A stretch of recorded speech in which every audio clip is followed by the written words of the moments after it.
Ce jeudi, on s'est rendu au fort du Mont-Alban pour le festival Sentiments Océaniques. On a pu en apprendre un peu plus sur des bactéries étranges et sur la mer en général, et tout ça dans un cadre somptueux. Je suis Laurent Germont, je suis cofondatrice d'une association qui s'appelle Coal. Alors c'est un festival qui s'appelle Sentiments Océaniques, qu'on a imaginé donc en ouverture de l'UNOC, qui est la conférence des Nations Unies pour les océans, qui va donc ouvrir lundi prochain à Nice. L'objectif c'était vraiment alors à la fois d'investir ce lieu extraordinaire qui donc appartient à la ville de Nice, qui est un fort militaire, donc un fort aussi défensif qui offre une vue assez exceptionnelle sur la mer, avec une programmation donc dédiée aux océans, qui est à la fois évidemment donc cette exposition sur la bioluminescence qui permet vraiment de tirer aussi profit de cet espace exceptionnel du fort, puisque c'est un tout petit espace. Alors, il est imposant de l'extérieur, mais extrêmement réduit à l'intérieur. Et puis, aux alentours du fort, tous les jours, on propose des bars des sciences, des ateliers, des temps plutôt d'échange, de réflexion, de convivialité autour de la question des océans. Je n'ai malheureusement pas pu filmer à l'intérieur, il faisait beaucoup trop noir,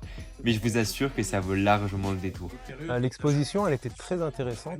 Ouais, c'est quelque chose d'étonnant de trouver des bactéries lumineuses à 2000 mètres sous l'eau.